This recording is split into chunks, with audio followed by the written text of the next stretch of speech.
Hey guys, Braden Dennis here with Great American Title, and just wanted to do another episode in Rambling in Real Estate. And today I've got Charles DeLong with the DeLong Group at ROI Properties and Eric Fulham with TCB Realty. So thanks for coming out, guys. Really appreciate you guys taking the time to do so. Absolutely. I know you guys have been doing really well out there and kind of doing your own little unique marketing things to kind of capture the market out there and kind of get in front of as many individuals as you can. Chaz, you've been kind of having a lot of success with kind of capturing your community, doing your open houses, doing your neighborhood tours, as well as doing kind of your social media around that as well. So I wanted to kind of talk to you about kind of your open houses and what you're doing around that. And Eric, I know you've been doing a lot of creative stuff with social media, different things with Facebook, and how you've been generating different lead forms and stuff kind of through Facebook. So I kind of wanted to talk to you about that.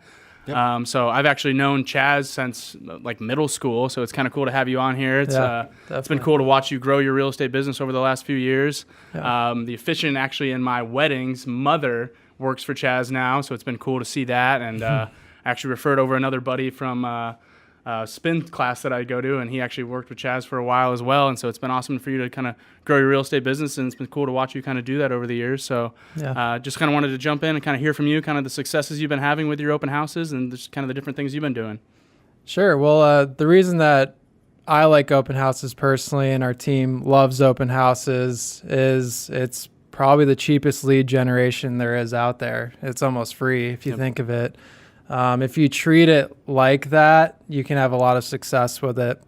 So what you want to do is obviously treat that listing you have, or even if it's someone else's listing you're sitting, if you're a newer agent, that's totally fine. But what you want to do is treat that as your storefront for that day or that weekend. Yep. I mean, there's no other way to get that much exposure as a new agent or a veteran agent.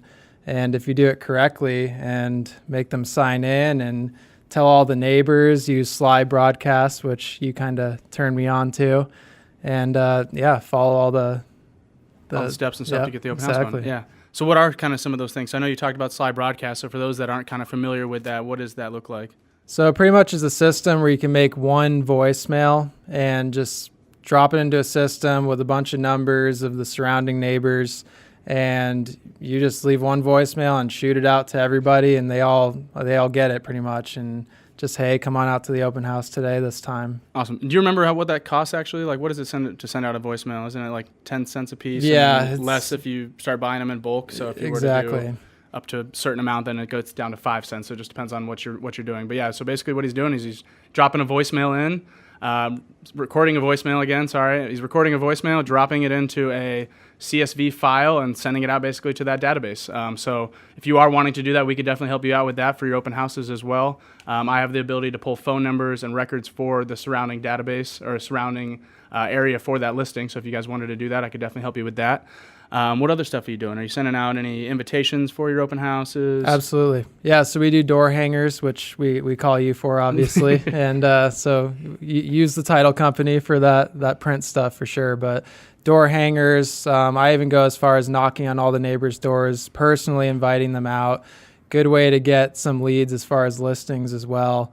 One of the best ways is to say, hey, this home goes under contract. In this market, there's usually a lot of buyers. So that means we're going to have some leftover buyers. Are you thinking of selling? Cool. A quick point on that. Always have the sign in. I like to use a technology-friendly sign in to where they just punch in their email and it goes directly into my CRM system to where I can follow up with them. Yep. What is your follow-up process for your open house? They immediately get into the CRM system, and then I get a welcome or a thank you email for coming out. And then from there, it actually goes into my conversion, which again, you turned me on to, which has been awesome. But once they're in that conversion, they actually get listing updates of similar properties to the ones they saw. And I'm getting a lot of feedback from that. Hey, I like this one. Can we go see it? Yep. Usually that's the thing I'm looking for, but yeah, it's been good feedback on it. Cool. So you're basically getting them into the CRM system though, and then the proof is in, or the money is in the follow-up. Yep. Awesome. Absolutely. And Eric, I know you've been doing some amazing stuff with social media. I've actually learned a lot from you in terms of Facebook and different kind of creative ways about how you've kind of been targeting different clients and stuff. Would want to hear kind of different things that you're doing, kind of new creative ways about how you're generating business yourself. Yeah. So today, a lot of people are paying for Facebook ads. Nothing wrong with it. I know a lot of people that are absolutely killing it paying for these ads. But for somebody like me who isn't looking for to actually spend money, I guess, on this. I go through and rather than trying to find clients, I'm out there making friends. I add people that I don't know. If I know that they live in the city, I'm adding them. I really don't care. And the biggest thing is that I'm converting them into like face-to-face conversations. I've gotten really good at helping people with business, kind of coaching them through different marketing strategies, whether it's real estate related or not. But I've been really been able to get in front of these people, whether it's just at a coffee shop or lunch or whatever it is, and kind of help them out with some of their business. And what that is turning into is, I'm just becoming the, go-to guy for business in general. And that's really been turning over into quite a bit of business because when people, think of anything business related, they're thinking of me. So when when it's a house, they're absolutely thinking of me.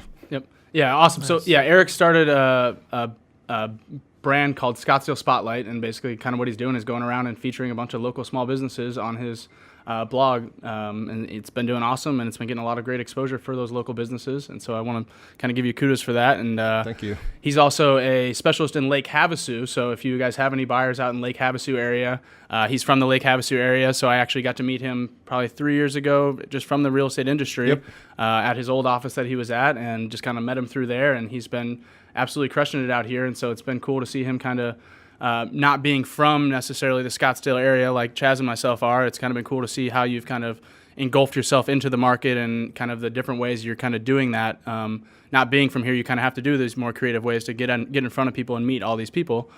So I want to say kudos to you for kind of doing something different and unique that people aren't necessarily doing right now. I appreciate that. Good job on that. What other stuff are you guys doing out there right now? What successes have you been seeing? Any other things you guys want to add on different marketing strategies you guys have been using? This kind of goes back to the Scottsdale Spotlight thing. But in regards to social media, I think that so many people today think that a lot of the leads are coming from your followers and who's actually viewing your content. And I do believe that helps, but where I've been seeing all of my success is actually in my hour window that I'm showing up at these businesses and filming for them.